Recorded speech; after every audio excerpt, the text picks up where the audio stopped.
Okay, so here we are live playing some Dungeon Crawl Classics. We are using the Thousand Islands setting, which is a bunch of zines that can be had at 1000thousandislands.com, which is pretty smart.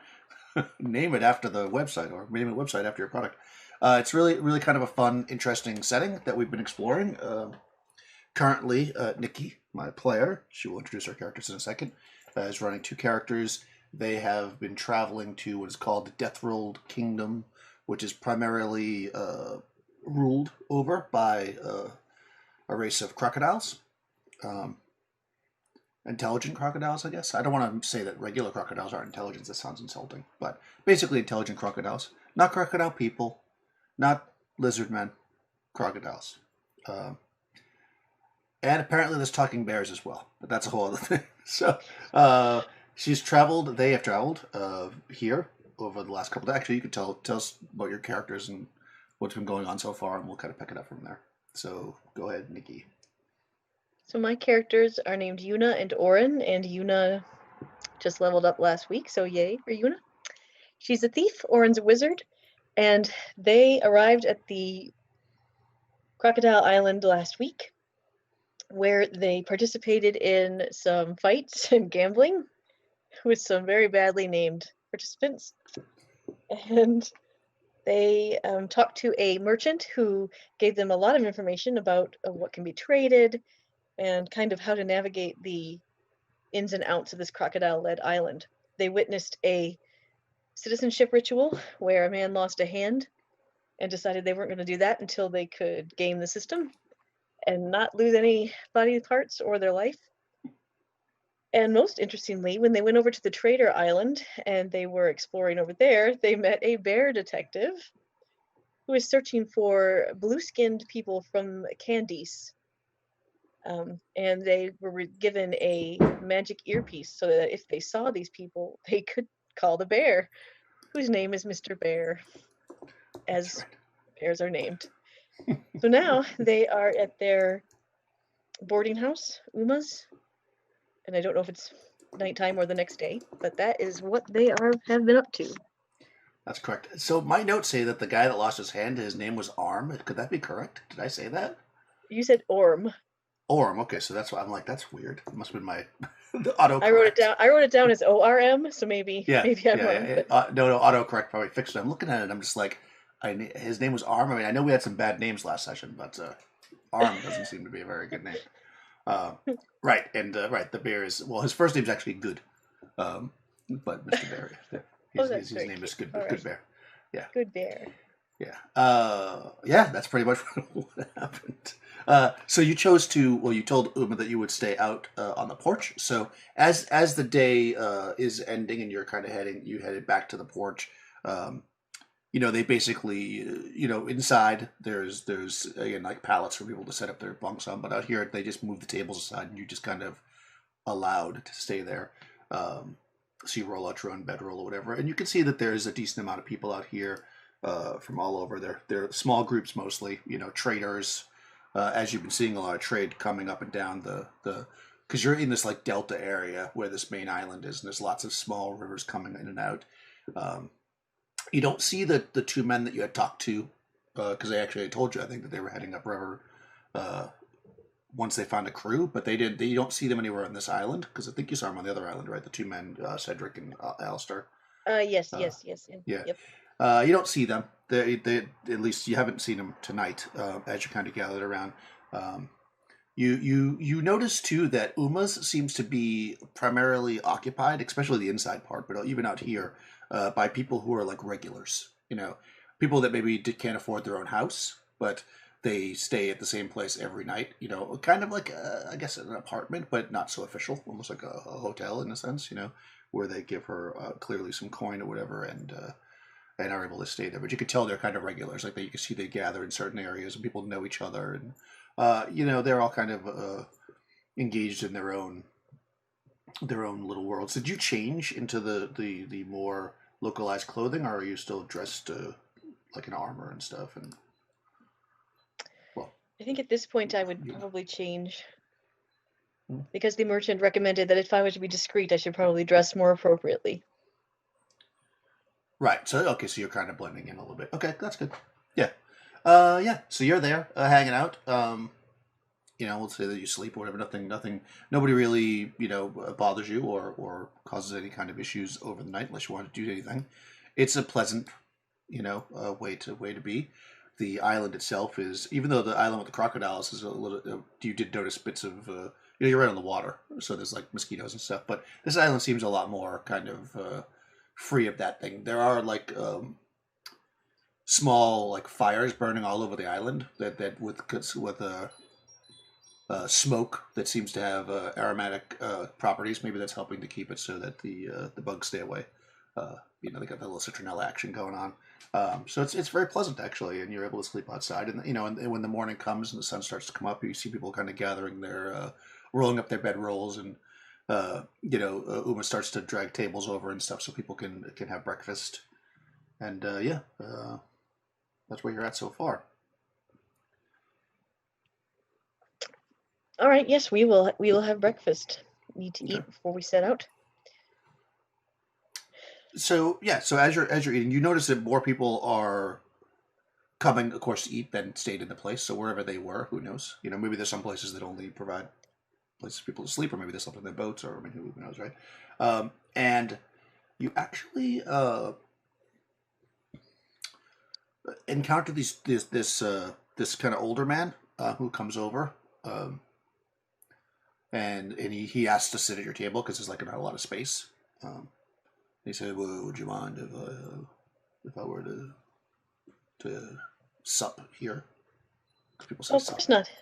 Yeah, have a seat. All right. Yeah, so he sits down. He's like I say, he's pretty old. He's got a long white beard.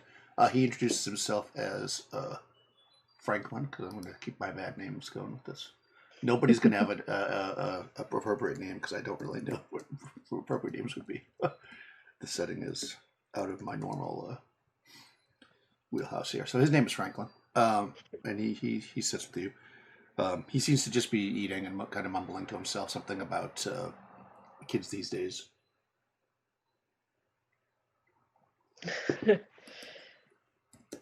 What troubles you?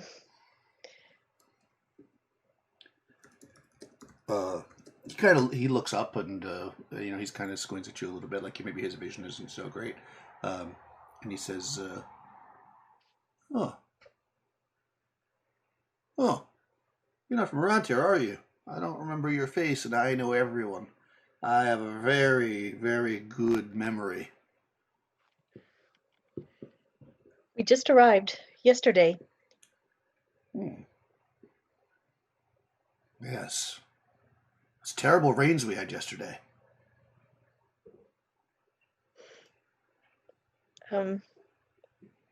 Rains? I don't remember it raining. She's not going to say that. Oh. Well, do you say that to him? She will. She'll say it rains yesterday. I don't remember it raining when we arrived. Oh, well. It rained very, very, very, very hard yesterday. I can't believe you can't remember that, but not everybody has as good a memory as I do. Well, that's very true, good sir. Do you live on the island? Oh, yes. I live here. Oh, are you new here? I don't think I've seen you before. Yes. Yes, we're new. We just arrived yesterday. Yes. Yesterday. It's a beautiful day. We'll look at Oren and kind of just shake her head, and they'll keep eating. Don't get involved, he says, just out of nowhere. With the smoke. It'll mess with your mind. The smoke? Kind of squints at you. You're not from around here, huh? No, I'm not from around here, so tell me about the smoke. Well, these, all the young people, they're doing it. They inhale this smoke Makes them powerful, they say, but it can also make them mad. Crazy. Crazy mad. Is it made from one of the local plants? So as you kind of ask him this, you kind of sense like somebody standing near you, and you look and you see Uma standing there, and she says, "Oh, you know what?" She kind of looks around. She says, "It's not made from plants at all. They say it's the essence of the gods taken." The essence of the gods. It's a scourge. It's a scourge. If we could find out who was bringing this into town, man, it would help a lot. A lot of the young people don't want to work. They don't want to do anything. They're puffing this smoke, this god smoke. When did it first become a problem? Has it been around for a while, or is it something new? Ooh, Franklin, when did this start happening? She's looking. Oh, what? The god smoke. Oh yeah, all the kids are doing. And then she says, "Yeah, a couple weeks, maybe a month." So All it's of a new. sudden, oh yeah, all of a sudden, a couple of the kids were trying it, and then next thing you know, more and more of them had it. They're uh, they're taking it in. Well, I'm not sure how they're making it, but there's speculation where we tried to organize a group to go out into the. And she kind of squats down low and she says, "Into the ruins," because we know that's where it's coming from, but the crocodiles don't like that. They don't like us in the ruins. I've heard of many ruins around these islands. Are these the ruins that are to the east? No, no, these ruins are close.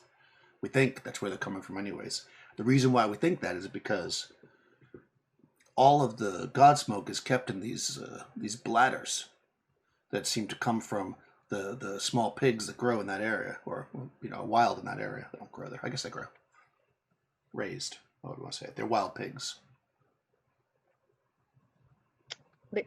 How do the crocodiles feel about the smoke? If it's Oh, they causing don't care trouble about. among the population. Well, they don't care about the smoke as long as they get what they want, which is for trade. They don't care much about us locals, to be honest. Unless they marry you, then they care about you, I guess. But Do they often marry locals? mm, well, marrying season is coming up in the next month or so. About once a year or so, they take brides and grooms. Yes, I've heard tale of brides coming from far off to marry crocodiles. Some sort of trade agreement. I've heard the stories. Oh, don't get yourself involved in that. I never heard anybody being happily married to a crocodile. I can't imagine that would be very satisfying. No.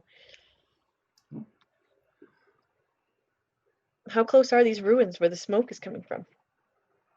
They're to the north.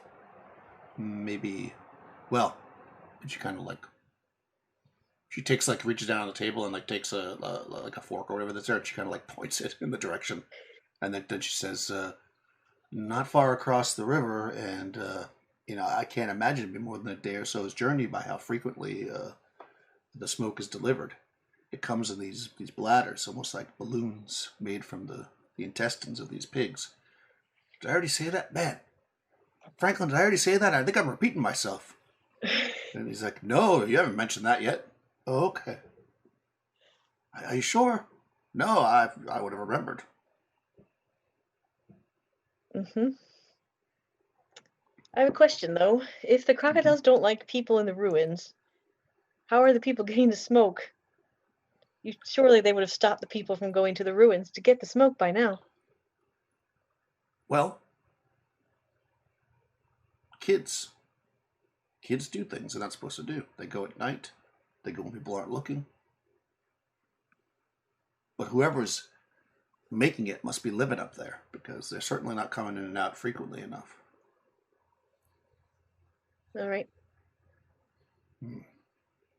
You thinking about going in those ruins? She says in the Oh, sound low. I don't know. I might check it out. I have several things on my sightseeing list. Well, if that's something that you think you could help us with, go see Annie Annie. down by the docks. And then you hear somebody call for like food, and Uma turns and walks away. Right. Annie by the docks. I look at Aura and say, this is probably a useless question, but I'm going to ask Franklin anyway. Franklin, have you seen anybody with blue skin about on your travels in the past couple of weeks? Blue skin. That sounds like people from Candace. No, I haven't seen anybody from Candace here in a while. Okay.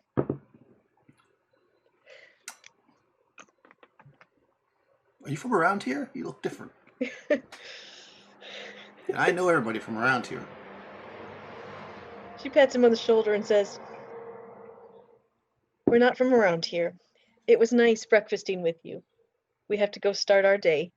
Have a nice day, Franklin. You too, stranger. And then he goes back to eating. Yeah. All right.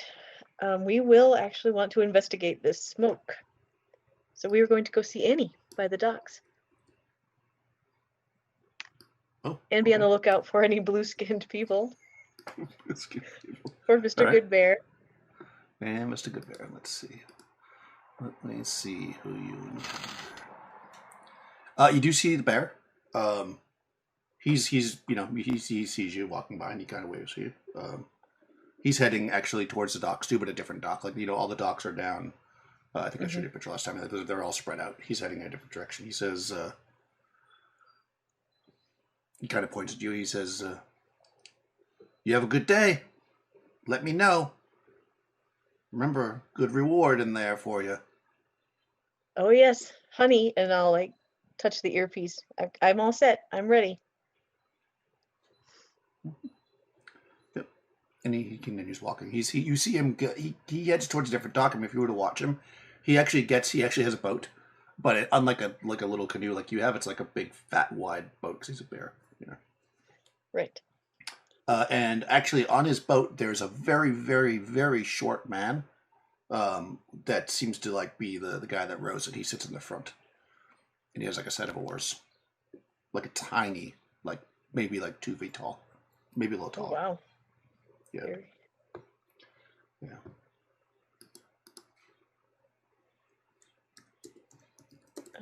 Rowing. Okay. I think I would like to see Annie, though, so I will let the bear go on his way.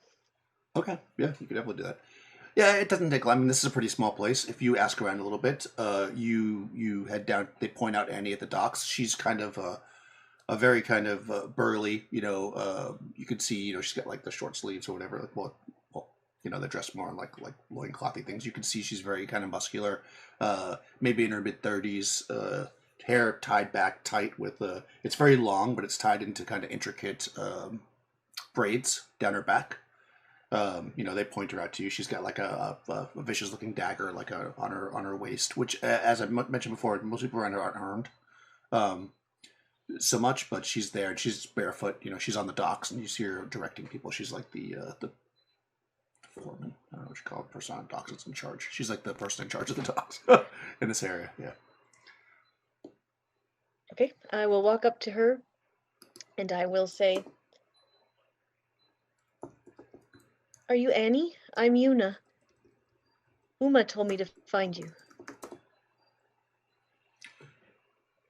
She looks at you. She says, she's also very tall. She's almost reaching 6 feet tall. So she looks at you and she says, "Oh yeah, Uma's a good person. She sent you looking for me. Are you looking to get into the trade? I run the docks around here. I'm Annie." And she kind of stretches out her hand to you, to shake. Yeah, I will shake her hand and I will say, "Well, she actually told me about a problem that I might be able to help with, but she told me I should speak to you before I set out. Something about, and I'll lean in. Well, I'm shorter than she is, so stretch up She'll a little she'll bit. lean down, I guess, if you transition. Yes, and say, it's about smoke in some ruins to the north. She stands up and she kind of looks around, and then she kind of like gives some orders to some people that are nearby, like loading boats or whatever, to kind of like fix that stuff down there or whatever, so people kind of move away from where you guys are. She takes a few steps down towards the edge of the dock and kind of like signals to get you away from the people more. And assuming that you follow, she says, she more or less tells you what you've been told, that it's a drug that a lot of the younger people are doing. It's housed in these like balloon type bladders that they pop it and they inhale it basically. And what they think is that it's somebody tapping into some of the gods that were trapped. As she says, you may not know this, but before this was a death-ruled kingdom, there was an entirely different kingdom here. And they became so powerful with their own magics and something that they called science that they entrapped their gods in stone and metal and treated them as toys to be mocked and molested. Somehow, it is said that is why the crocodiles came, sent from another more powerful god that rules over all to wipe that kingdom out. And that is essentially why the old kingdom is sunk and brought to ruins all around. And she kind of like looks around with her eyes and she says, yeah, few are allowed to go into the ruins. Mostly just those who hunt head into the woods and those that seek the honey. We don't have much that we could pay you, but if you were willing to take on this task, I could give you an item of value and usefulness. It is a a music box. A music box? What? Yes, What well, sort of music does it play? it plays the music that. I need to know the name of this thing. Sorry. It plays the music that makes the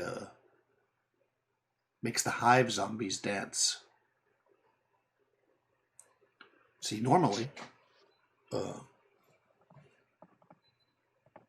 when groups go out, she kind of like actually does this with her head, and you actually see this group of like 5 or 6 people getting into a canoe, and they're carrying like a variety of instruments. They look like a band, basically.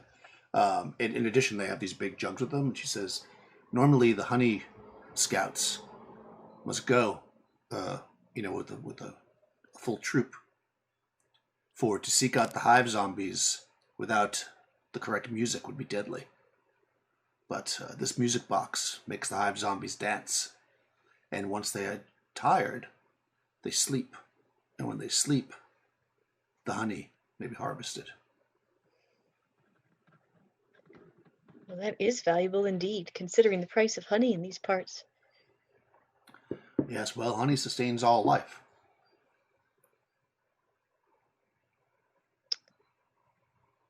And it's delicious.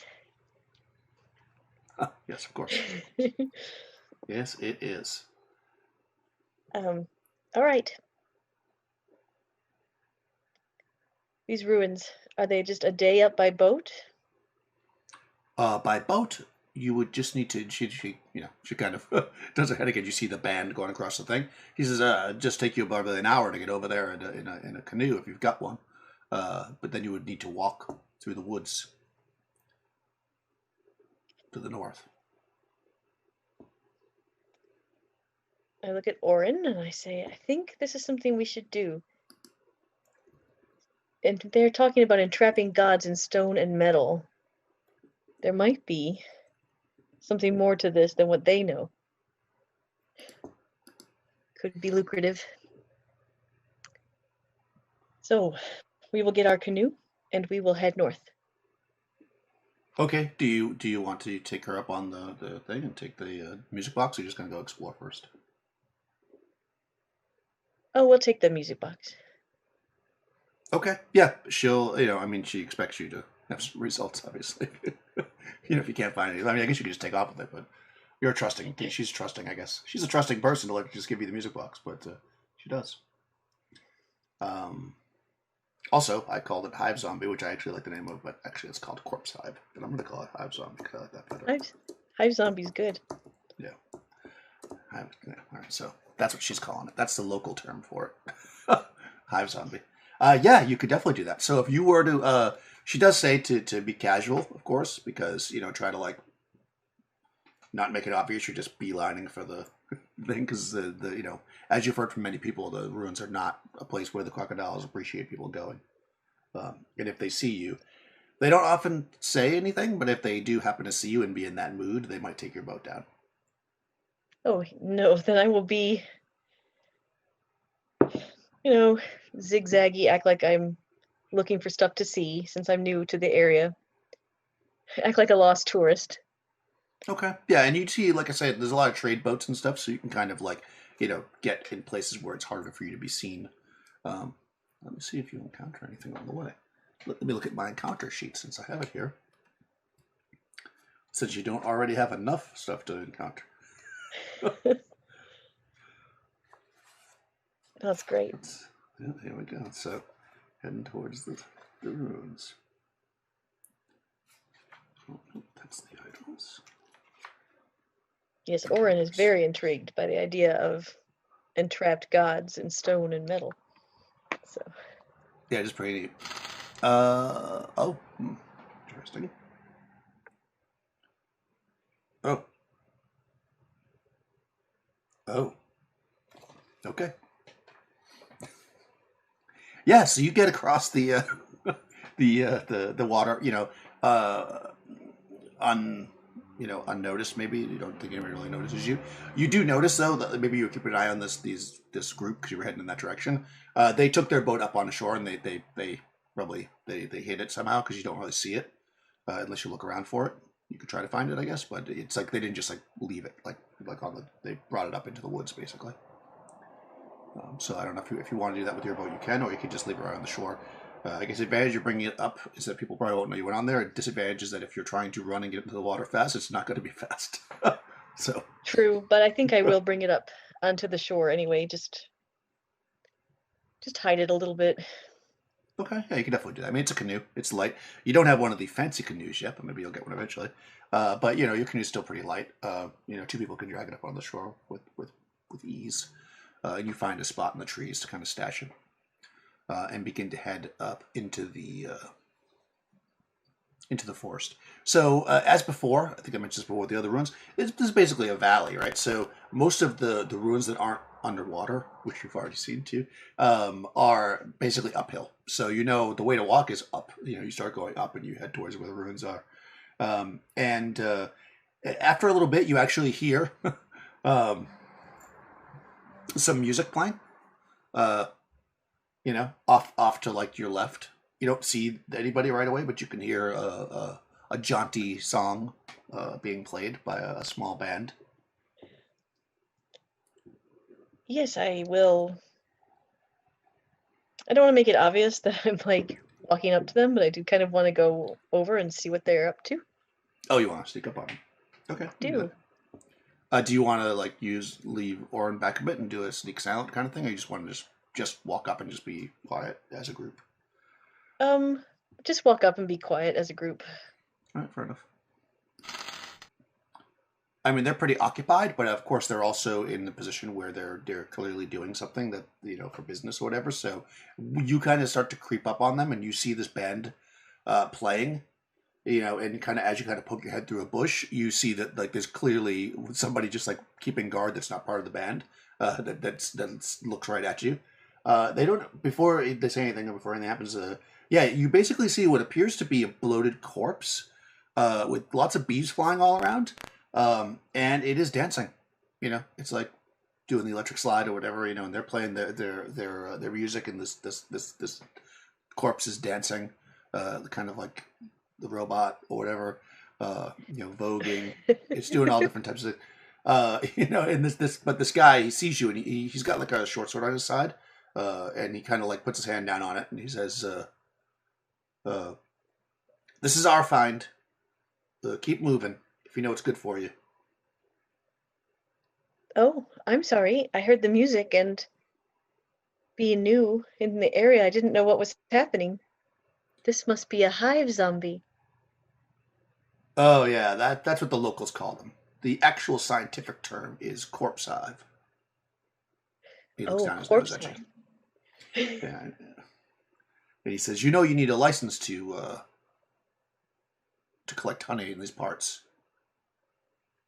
if that's what you're after." A license to collect honey? Do you have one? Who are you to ask me if I have a license or not? Are you part of the authorities? You don't look like a crocodile. No, I'm just curious. Well, Because if clearly we you, have a license. Otherwise, we wouldn't be doing it, right? of course, of course. The crocodiles issue the licenses? Yes. Yeah, you have to go on the third Sunday of each month. You go to the town square. Oh, you just missed this last one, so you're gonna have to wait until a few weeks to go and ask about it. Oh, well, that's a shame. I'll have to do that. Yeah. I'm Yuna. What's your name? Oh well, Scott. Nice to meet you. Everybody's gonna have names. Nice to meet you. All these names will have to change at some point. Well, when we re-edit this for broadcast, we'll add actual appropriate names. Guard. Yeah. Guard Scott. He's Scott the Guard, man. Yeah. Um, How do you learn what music? Do you learn what music to play when you get your license? well, you have a lot. You're asking a lot of questions there. Oh, I'm just curious. I'm a curious person. Hmm. Listen, if you don't know how to collect honey, then really you got to be an apprentice. You should work at it for a while, work your way up. You join the union, you pay your fees each month, that kind of stuff. This isn't the kind of trade that you just get into, just on a whim. You can see how dangerous this is, and you see this corpse dancing, and they're playing the music. How long does he usually have to dance before they go to sleep? That, oh, how do you know about that? I hear things. I'm curious. I ask questions. Do you work for Devon? I do not work for Devon. I don't even know who Devon is. Hmm. Like I said, I'm new here. I just arrived yesterday. I Just a see. sightseer. I see. Okay. Not long. 3 or 4 songs. It depends on how jaunty the songs are. The jauntier the song, the faster they get tired. Just like people.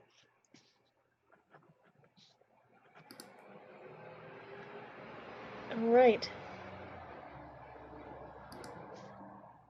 Well, Scott, I don't want to interrupt you. Okay. You be careful out there. All right. Oh, wait a minute. I'll go back to Oren and say, we might want to keep an ear and eye out for a man named Devon. Oren will nod, as he does.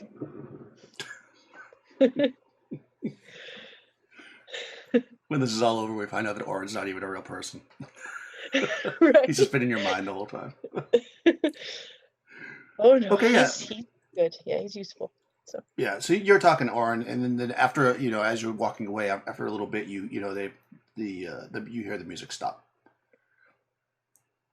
So you would assume that maybe they're collecting the honey. they're collecting out of you. because it stops like how a band stops, like somebody's like boom. It wasn't like Yes. one instrument stopped and then the other one stopped. Like they actually stopped, like proper. Uh, Yeah, I just I don't think I want to mess with them just yet. So not yet. not yet. Oh man, I don't know if we're still streaming or not. I think we are. Yeah. So I'm just gonna quickly check this while we do this because my little streamer thing went weird. No, it says it's still Okay. streaming, so we don't have some weird feedback here. But yeah, the streamer thing went weird. No, it says it's still streaming. So we don't. Apparently, it's still streaming. We're a professional mess around. Oh yeah, so you're traveling through the woods when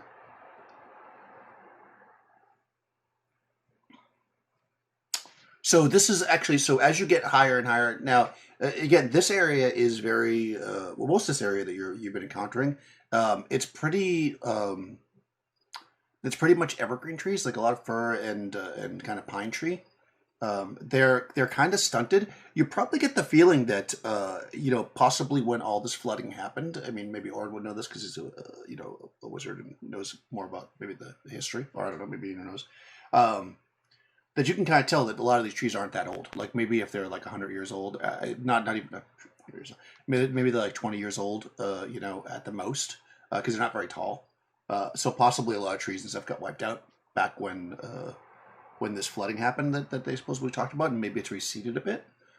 It's hard to really say, without further, archaeological investigation. But yeah, it's not like a very dense as you were traveling here, probably you went through forests that were like hundreds of years old, and you can see the difference of trees that tower, really really tall. These trees and stuff are not that tall. As you're kind of going through, and you could see that there's like a bit of underbrush, but it's actually a pretty open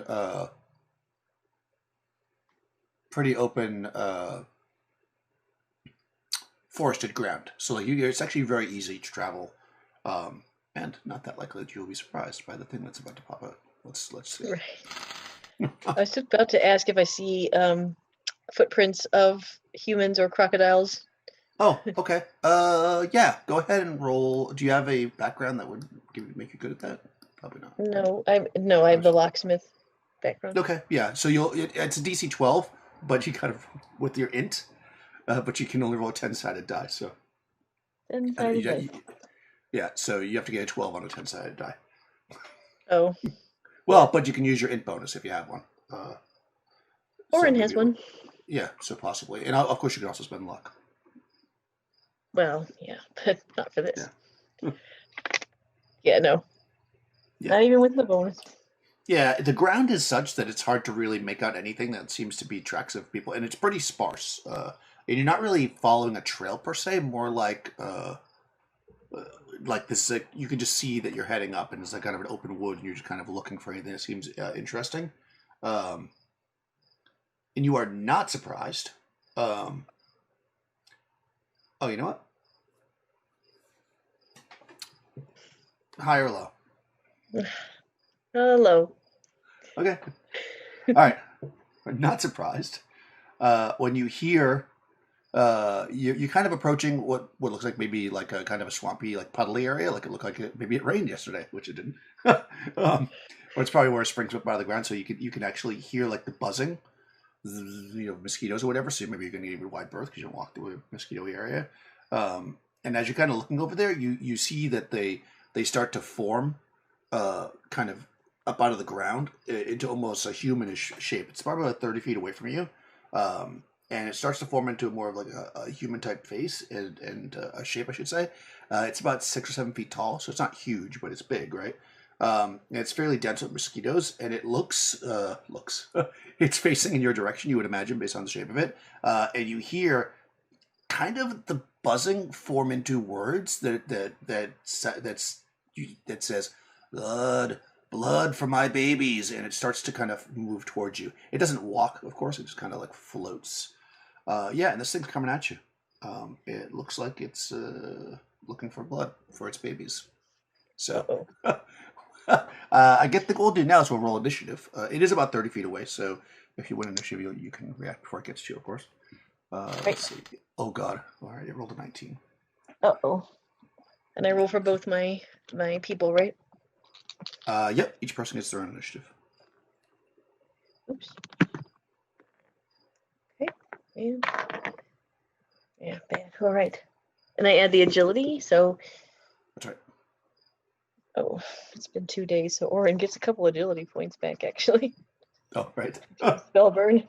That's right. You spell burn. Yeah, I got Orin got an 11. Okay. And Yuna a 14.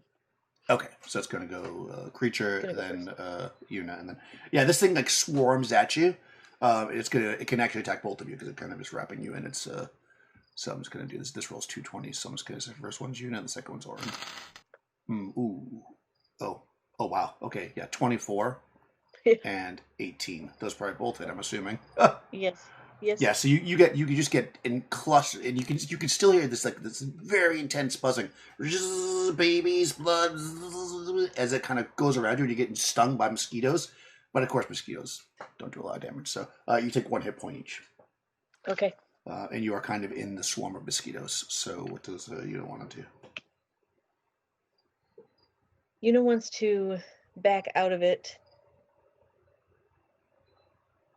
and light up a torch, thinking the smoke might help keep the mosquitoes away. Okay. Yeah, I mean, you could definitely, you throw your bag on the ground, you try to reach for a torch, you start to pull it out. It's probably going to take, what I'll do is, if you could make a DC 15 dexterity check, I'll let you light it up. It'll be lit by the end of this round, but otherwise it's going to light up at the beginning of next round. All right. Or like after the thing gets its turn. Yeah. I hit it 15 exactly. Oh, nice. Okay. Yeah, so you'll get it lit up, but Orin will get to go. It'll light up at the end of the round, basically. So, what is Orin going to do? Orin is going to magic missile at the cloud. Oh, interesting. Okay. I like it. Never a bad time to use magic. No, not for me. Not for Orin. Let's see. Magic missile. So I need to get out my... But with magic missile, there comes a price. Uh-oh. But we'll do the missile first. Okay. Okay. And he gets plus... Oh, so it's 18. Oh, nice. 1d4 missiles that deal damage equal to 1d4 plus caster level. All muscle must be damaged at a single target, which is fun. Yeah, okay, so roll d4 to see how many missiles you throw, I guess. And then d4 to see the damage. Yep, and d10 to see manifestation. All right.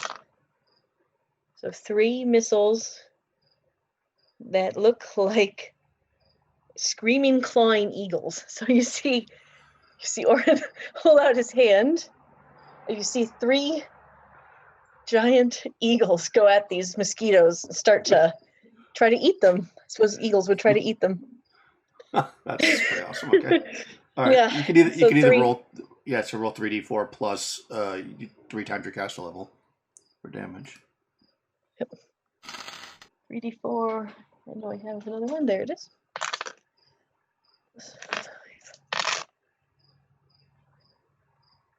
Plus 4 is 9. Plus caster level is 11 points of damage.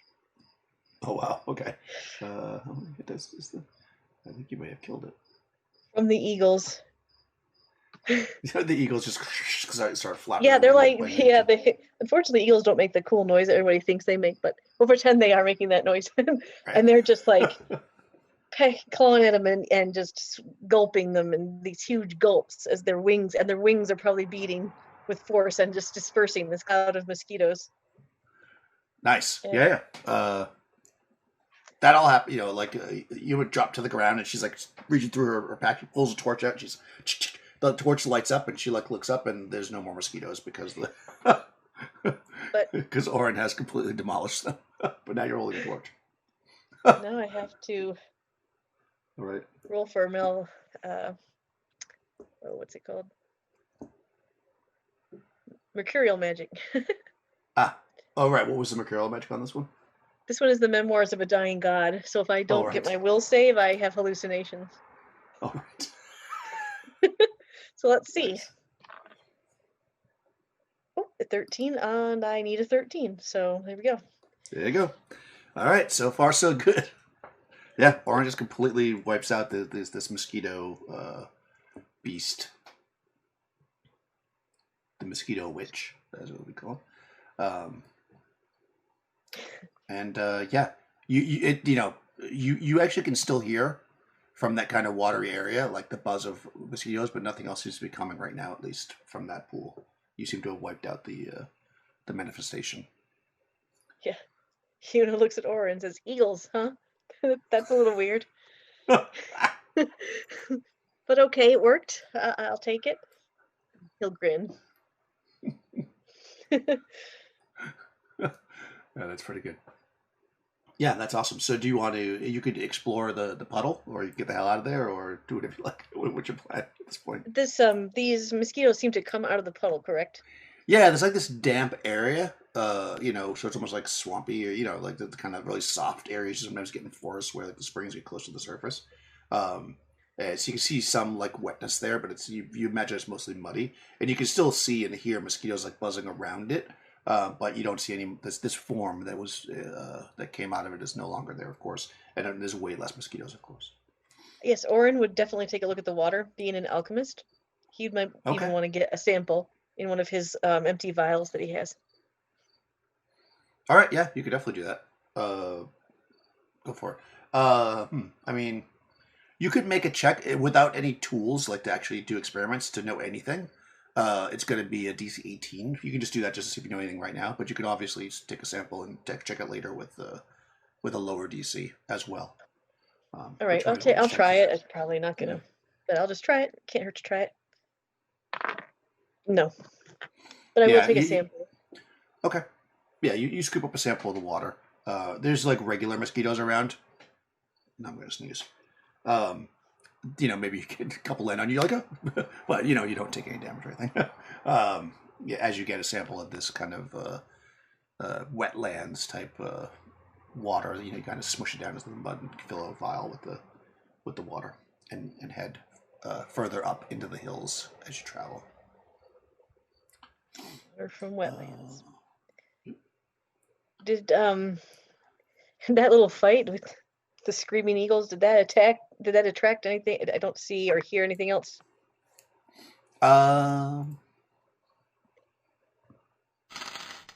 No, in fact, it's pretty quiet right now. Possibly it's scared off any this hasn't been a particularly, which is why I didn't say anything. It's not like it's been a quiet forest. Sometimes you go in those creepy forests with no sound. It sounds like a regular forest. I mean, you've heard birds, you've heard chipmunks or whatever runs around in forest. But now you don't hear anything because they probably ran because of the sound. It did scare off, you think, maybe the wildlife. So it's actually pretty quiet right now as you're kind of listening. All right. Well, no, we have to continue. We have to find these ruins. So let's keep going, and I will again keep an eye out to make sure. Okay, yeah, for sure. Reading my notes here. Okay, good. Yeah, so you are heading up. After you walk a bit further, you do actually hear some rustling and some bushes. Like again, there's not a lot of bushes here, but you see like an area where there's like a small kind of clump of bushes, and you hear some rustling, maybe like 100 feet up in the bushes. Since you're paying attention and listening, you can kind of see the bushes. All right, I will stop Orin. Wait. And I will try to move silently this time to see what's there. Okay. You got to sneak silent. Okay. So go ahead and make a sneak silent roll. And based on your result, I'll let you know. Actually, I guess I'll. Ooh, I get a +5 now. That's awesome. Nice. That's really good. Level and 2. You're probably gonna make it. 18.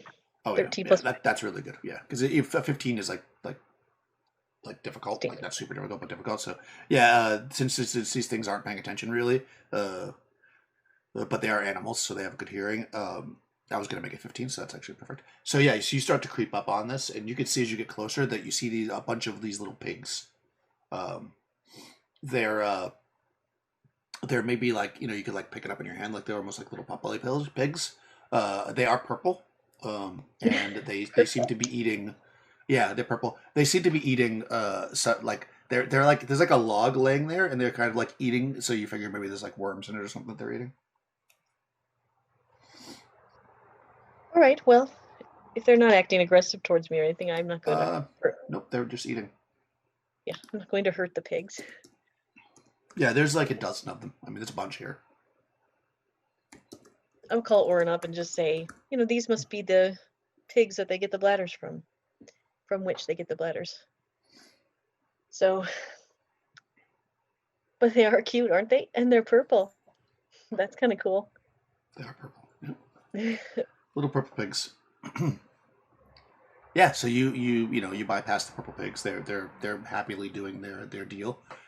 You start to encounter what you think now is becoming the beginning of the ruins. You start to see large stones that don't seem like they're just natural, laying on their sides.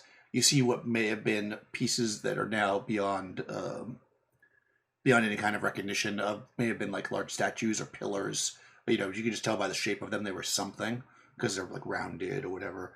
And also some of the materials are strange. Like you see some marble and things like that just wouldn't be laying on top of the surface normally. As you're kind of reaching this area, you've been in the other ruins, so you kind of have that feeling, that same kind of like, okay, there's something here that's been buried in time. And okay, high or low? High. Oh, okay, nice. Okay, so you're actually you're lucky to see kind of what looks to be like the most structural thing you've seen so far. Looks like probably like a wall that's been tipped over, and just beyond it, you actually see what looks to be a pretty intact statue. It's kind of strange. It's human ish. It's kind of tall, ranging over 7 feet tall. It's got 5 arms, 4 of which, where you would imagine 4 arms would be if you had a statue of 4 arms, and then one kind of coming out of its chest. And the one that's coming out of its chest is kind of stuck out, like this.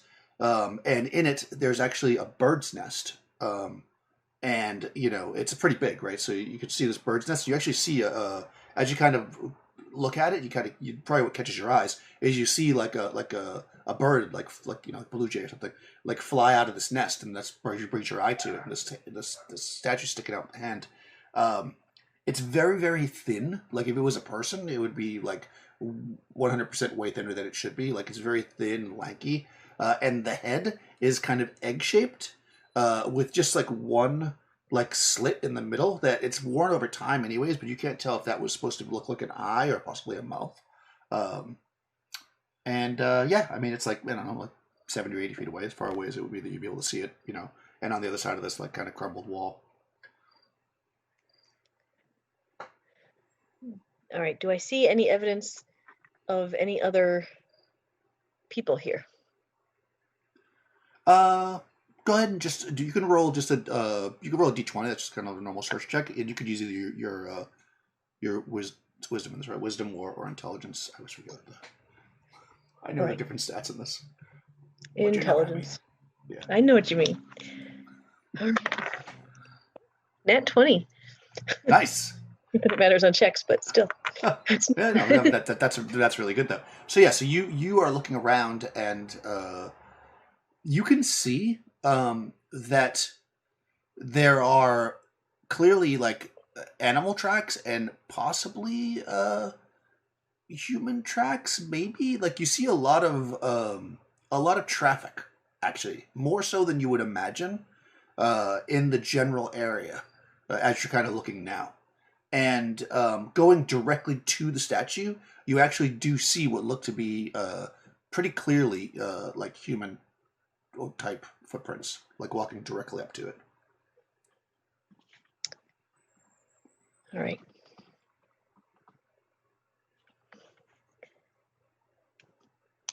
And the statue is just out in the open, beyond the wall. Yeah. Like, I mean, you imagine there's probably some kind of courtyard here or something.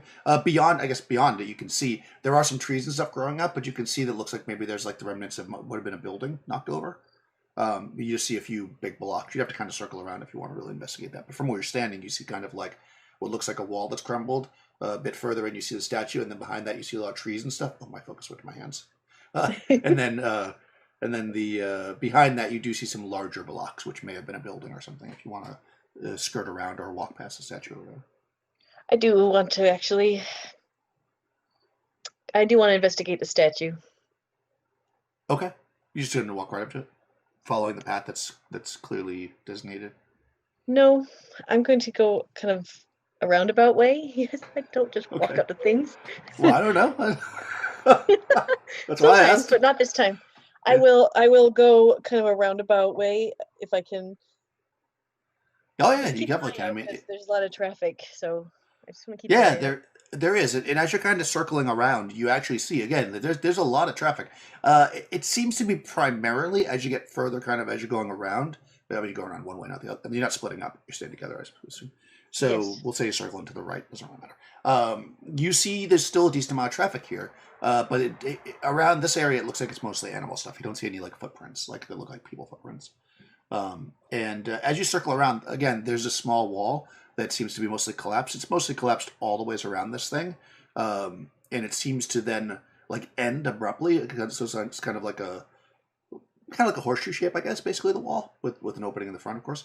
And then beyond that, you see these bigger like stones that are knocked over, and you could definitely tell, without exploring too much closer, you could see that these were probably large stones that were part of some kind of a structure. Very large, actually, very large stones, but they're very like, they may be like 2 feet thick, but they're like tall and they're laying on their sides, several of them. So tall but skinny. Yep, tall and skinny. And I mean, you could either what's that? To like the statue. Like the statue, yeah. And you could very easily either step over the wall at any point, or you could go around and come in the backside with the horseshoe shape, or you could go back around to the front and go to the entrance. You could do anything you want if you want to get closer to the statue. At this point, you're like 20 feet away from it. I guess you're behind it now, so you can see the back of it. It doesn't have any kind of other real features in the back, although I'm still floating because you got a 20, so I'm giving you a lot of you're in a very good investigative mode. On its back, there is like a kind of a what could be described as like a scar, possibly where there may have been something that broke off the statue. Interesting. Yeah. I would like to. Well, I've been kind of sneaking around it. Don't see any other movement besides the birds, right? So I will go up to the statue, approach it from the back. Okay, sure, you can definitely do that. Yes, you walk up to the statue. And you know what's going to happen. Let's see if you. I mean, you're cautious, so I'm gonna. Okay, yeah. Luckily, you're lucky because I gave it a much less chance that you would be surprised because you're being super cautious. You get like about 10 feet away from this thing, and the head turns. You actually that scar in the back. You actually see the arm because I get maybe Oren sees it because he's further away. You see the arm like suck in the one side and then kind of come out the back, and it's gonna try to grab your face. So, yeah, initiative. Initiative, yeah. Oh boy. This time you want a high number because this is not. Oh no, got a 9. I got 19 again. Holy crap! This is gonna be bad. Yep. Well, Yuna got she got an 18, 17 plus. You could put a piece of. You could use luck for initiative if you want to. If you want to win initiative, that's up to you. Yeah, I'm gonna use 2 because she gets her luck back. Yuna does. Yeah, well, you don't. You can just use 1 because remember that you roll a die. If you're a thief, Right. So use 1, roll the die, and if it's not enough, you can spend another one. You don't have to use 2 necessarily. Right, and my luck die is the. Oh, and remember too that you have fleeting luck, so you don't even have to take it away from your luck because you have 1 point per level per session. I had told you guys, so you have 4 points of fleeting luck. So you can actually use one of those. You don't even have to lower your luck. I will do that. Yeah. And I roll a d4 now for luck. So I rolled a 4. Well, okay, yeah. So 22, so you're going to be first. How And about Orin? No, Orin is very slow. He rolled a 4. No luck's going to save Orin at this point. No. Yeah, this thing, it like its head spins around, the arm comes out, and then you can see it's about to kind of step off the pedestal to come at you. What does you want to do? You're like 10 feet away from me at this point. Well, I want to run back. I want to run away from the statue. Run away! Run away! That's what I want to do. So Orin didn't come in, right? Orin's still on the other side of the wall. Correct. All right, so he's like 30 feet away. Okay, yeah, you can run. So you're just gonna keep going, or are you just gonna run to where Orin is and stop? Because you can run to where Orin is and see if it follows me. Okay, yeah, it does. It does. All right.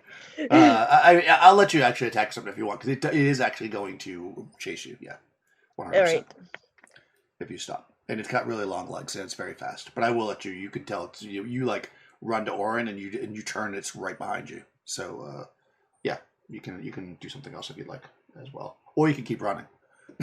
You could look. You could keep running. Going. No. Yeah, no, I don't want to do that. There to die. No. No, I don't want to do that. It's a statue. It's stone. So what I want to do is pull out, since a dagger won't do any good, my crowbar, and I'm going to whack it. Oh, nice. Okay. Yeah. And I want to try to whack it right in the arm. Oh, okay. You're trying to break the arm off? Get its arm right. Okay, yeah, for sure. Go for it. I can attack. It's made out of stone, so, Yeah, it's got pretty high that's AC. tough. Yeah. Yeah, no. Not with the 7.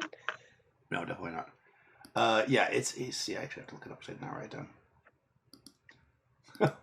I did not write down its AC because clearly I don't prepare properly. But I know it's higher than that.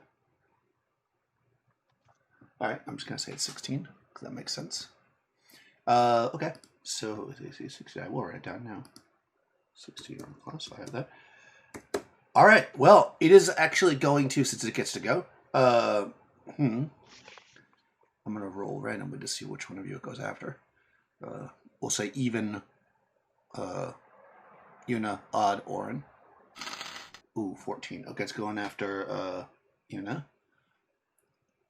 And it needs to make it. Okay. All right.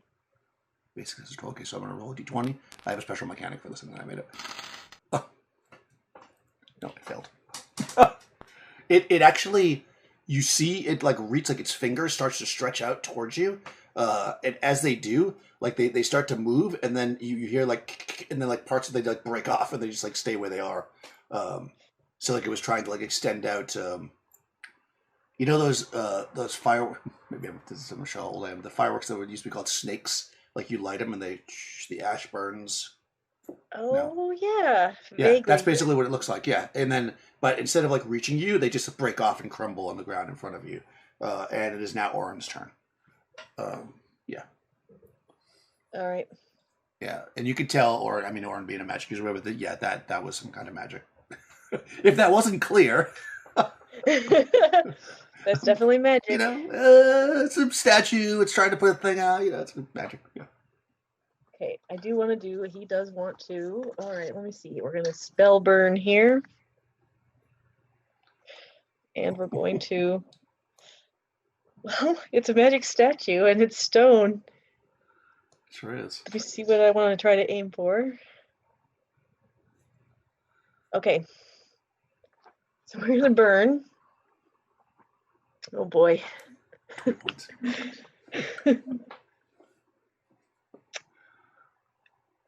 We're going to burn 10. Oh. All right. I like it. Yeah, I know it's risky, but No, it's just how I do it. What are you casting? I'm going to cast Mystical Mask. Oh. If I can get a good enough roll. All right. Mystical Mask. What level is that to? Oh no, Elko's Mystical Mask. I see. Okay. I just like to look it up. Did you already do? You've cast this once before, right? Or no? Yes, yeah. I was the Okay. basilisk before when Oh, I right. cast when I secured. Yeah. Oh please, dice gods, dice gods. So I get that plus my intellect, plus my caster level, plus my 10 that I spell burned, right? So Orin's gonna take out his brand with the X on his other arm, and he's gonna. Oh, okay, that's good. That's good. Oh, okay. 14. No, 12. I rolled a 12, so plus Oh my 2, god. 14, Okay. 16, plus 10, 26. 26. All right. The mask protects the caster against physical attacks, granting a +4 AC while the spell is in effect. In addition, the caster enjoys +2 bonus to all saving throws during the caster's face appears encased in shining steel while this mask is in effect. That's the maximum effect. Was something different you want to make anything below it as well?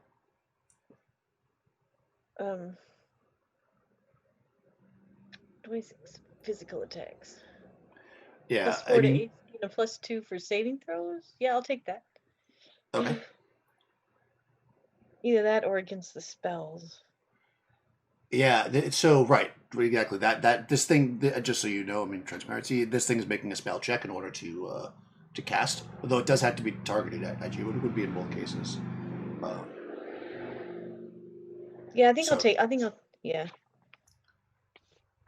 yeah, it's a tricky because one of them is will hurt the chance the spell goes off. The other one will help you if the spell does go off. So it's kind of like which one? Right. Mm, you know what? I'll just take the plus 4 to AC and I'll take what I rolled. Okay, yeah, just gives you a It's stage. a That toss would up. be useful. Yeah. Yeah. Okay, yeah. So Orin casts a spell, and your face is now steel.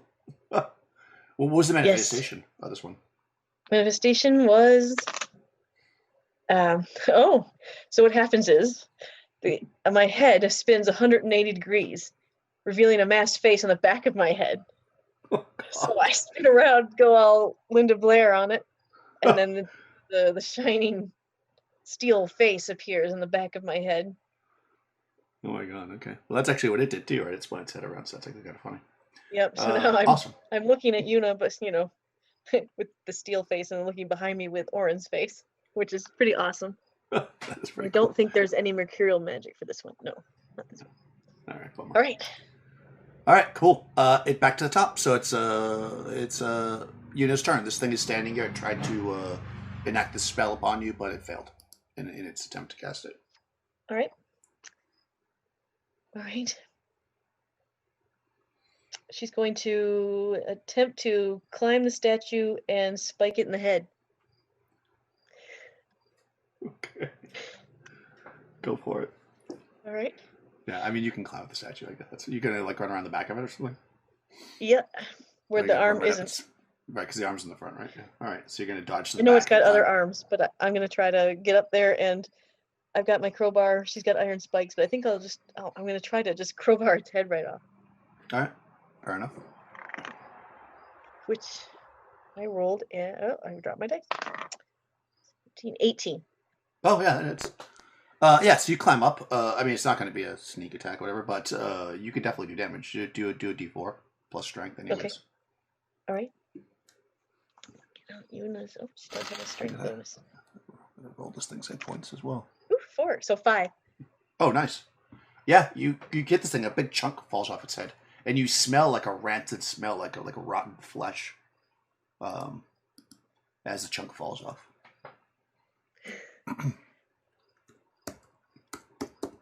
You said you did 5 points of damage? 5 points of damage. All right. It's still up, but it is hurt. It's all right. So since you're on it, the hand that's in the front is gonna go back around and it's gonna reach up around and try to grab you. And the other ones are gonna try to punch. Well, maybe try to punch Orin. We'll see. At least one's gonna attack you though because you're on it. So let me do that one first. Okay, its attack is +1. Oh my god, it critted. Oh no. All right, well, it got a crit. It's a monster crit. Oh man. Oh, actually, I can. The purple sorcerer here has crits in it. Let me see if I've never used the crit since before. Let me see. Critical. Monster. There we go. Legs knocked out from beneath the character, knocking him to the ground. Okay, so it pulls you off. You're gonna do. So yeah, it's gonna do what it did. Let me also do some damage, of course. Oh, that was easy. I'm glad I didn't have to look that up. Although I do like looking it up in the books. It's fun. But okay, yeah. So you take 4 points of damage as this thing grabs you and just like you're not expecting it, of course, because the arm was in the front, and it just like whips you onto the ground. And you land on the ground and roll. You're prone currently, and on the ground. And in front, well, now I guess it's got to target Orin because you're not there anymore. It's going to swing with its forearms and try to punch Orin in the face. So I'll do 2 attacks at a time because this does 2 at a time. So, okay, that's an 11 and a 7. So both of those are going to miss. Yes. And then a 13 and a 12.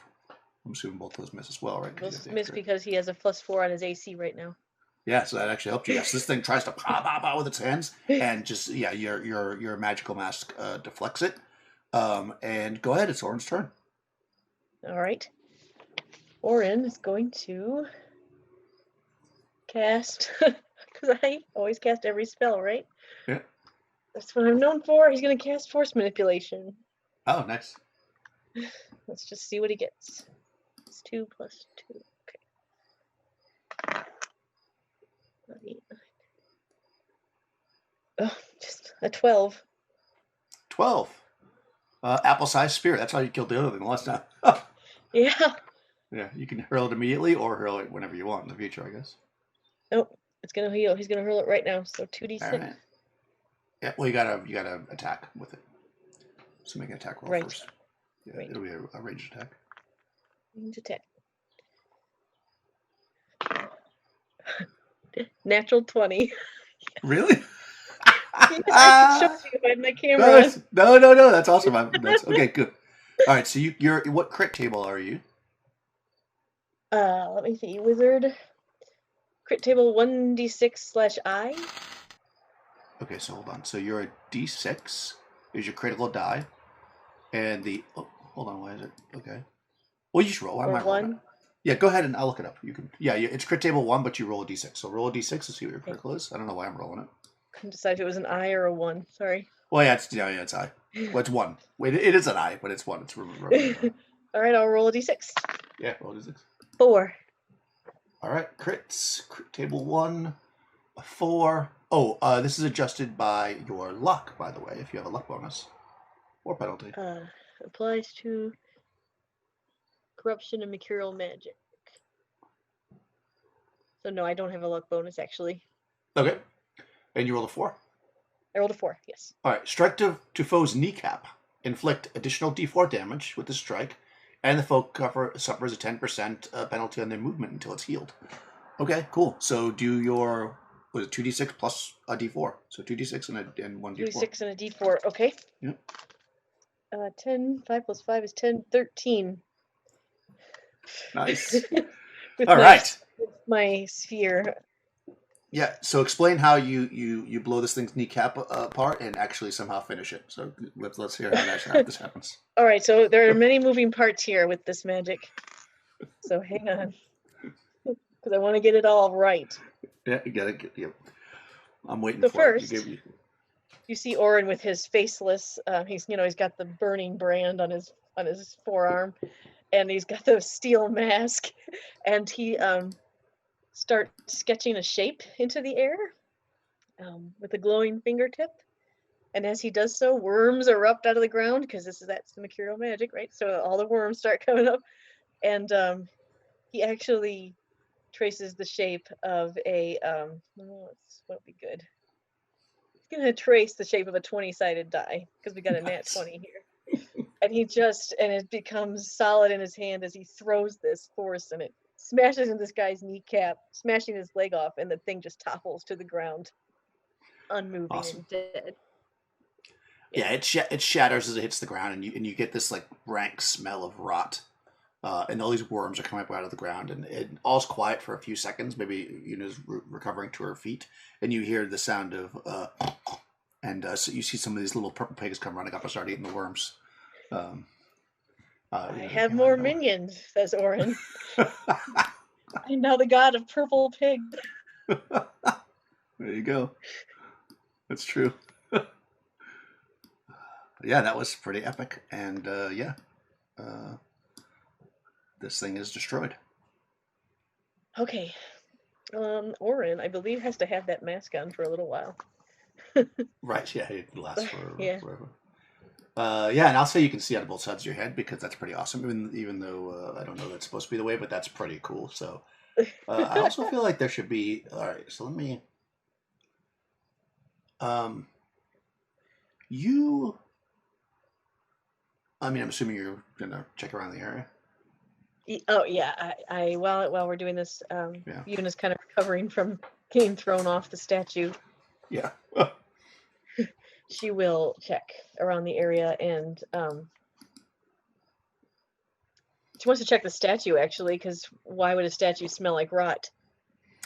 Yeah, you actually can see as you're looking at it that there's a thick layer, like so. The statue's pretty skinny, right? But let's say it was like my arm, like 80% of it is like stone, like kind of porousy stone, and then in the center you actually see what looks like actual like bone from like a living creature, and some flesh and some like blood vessels and stuff. But the blood is very thick and like so it doesn't like come pouring out. It's just kind of like rotten and coagulated inside the space.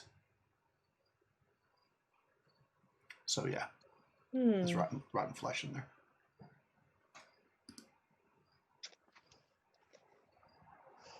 Oh, that's interesting.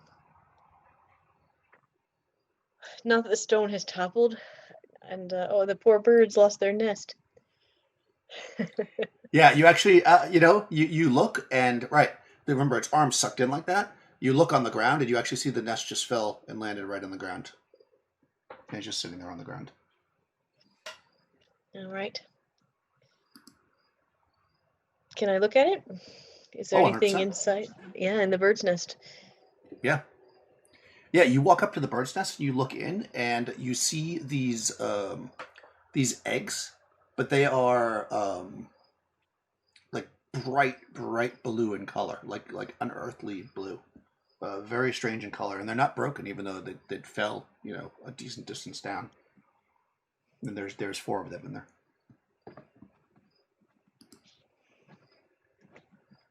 Oh, I hate to be this person, but well, it would be hard to keep them. Orin, have you ever seen anything like this in your wizardly ways? Okay, yeah, you can do a DC 15 check, just like modified by int. You can use a 20-sided die because you're a wizard. Okay.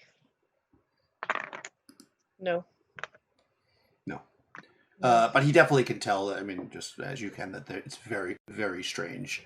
Likely because of its proximity to a magical creature, they've taken on some kind of magical or unearthly properties. But what they are, he's not seen anything like that before.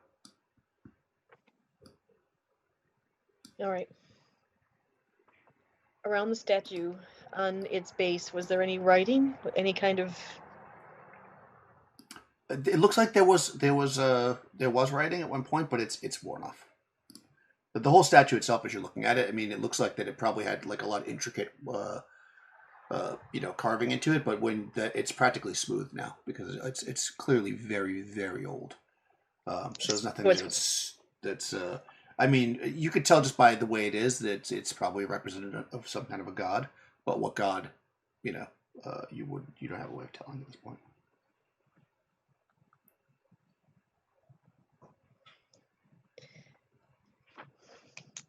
And it was obviously built around something that had flesh,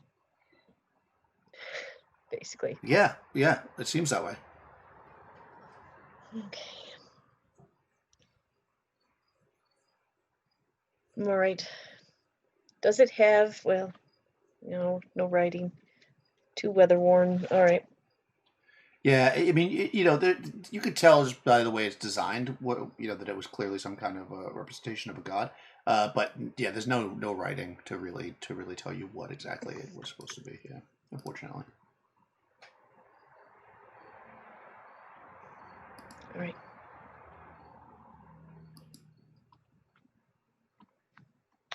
I would like to take a piece of the statue with me. Just Okay. Yeah, I mean it broke up, so you can take. any particular piece you want to take, like a hand or something, or just like a finger? You want how big of a piece? It's the arm. Just like a hand, not a very big Okay, piece. yeah, you can take one. You can take one of the hands. You probably take like a piece that's like part of a hand because it broke off, whatever. Um, Right. it definitely stinks, but you could wrap it in something. It just smells like flesh that's been sitting out to rot, basically. Hmm. Okay, so maybe I misunderstood. Is the thing is porous stone, Yep. but it's around rotting flesh, or does the stone Yeah. itself smell like flesh? Yeah. Yeah. I mean, it's around rot. Unless you want to scoop the flesh out of it, I assumed you were taking it with the flesh inside it. Yeah.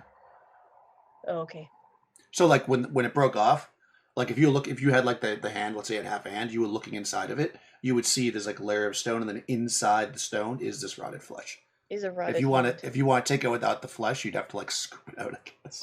Which is pretty. I'll put it in the water and maybe clean it out. But like it's inside the stone, so you can't really take a piece of stone that doesn't have any of the flesh with it.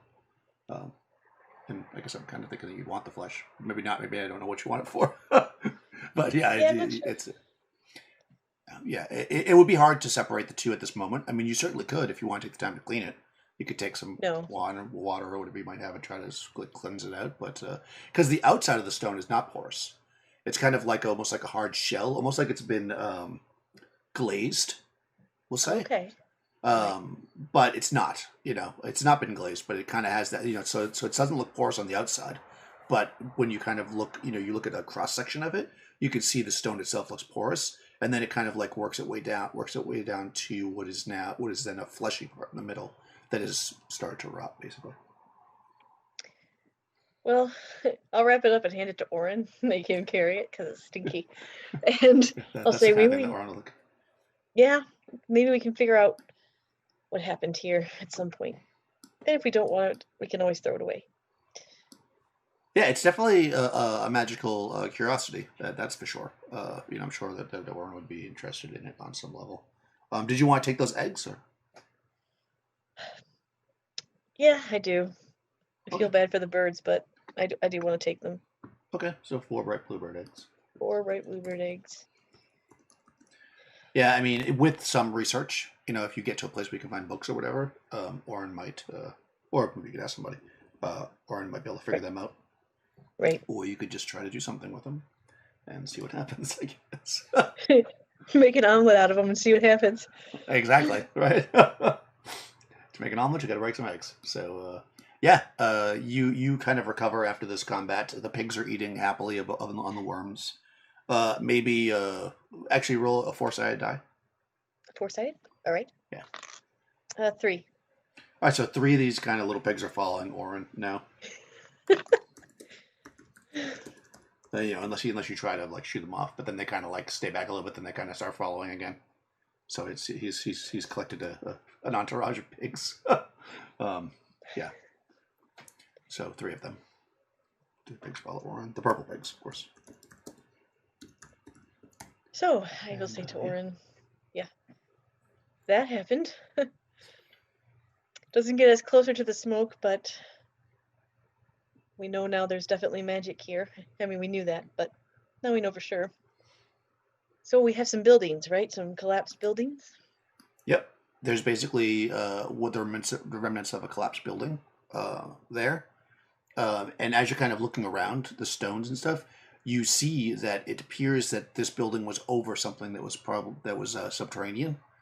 Because you're kind of like moving stuff around, you can see that some of the stones have fallen, and they seem to be blocking what looks like now pretty worn, probably from water and stuff rushing down there over the years, a staircase. So you see the stairs, but they're like very steep because they're like worn down from rain, going into the darkness. Oh. Stairs into the darkness. That's right. And this is probably a good place to leave it, so you can decide if you want to keep looking for the smoke or go down the stairs, and we'll follow the garage next week. Unless there's something else you want to say before we. No, just yeah. It seems like a good spot, so you can think about it, so you don't have to decide if you want to go down the stairs yet. Or in Spellburned, you're hurt, but not too bad. Yeah, you beat that statue pretty easily, thankfully, because that was a pretty serious. You don't even want to know what it would have done if it had succeeded in its spell. You didn't want to know. Oh, All right. I Yeah, guess I yeah. don't So, know. maybe you'll encounter it again someday. So I won't tell you and ruin it. So, anyways, yeah. So that's it for this week, and we will come back next week, and we'll Cool. figure out if you go to the smoke or to the depths of the earth.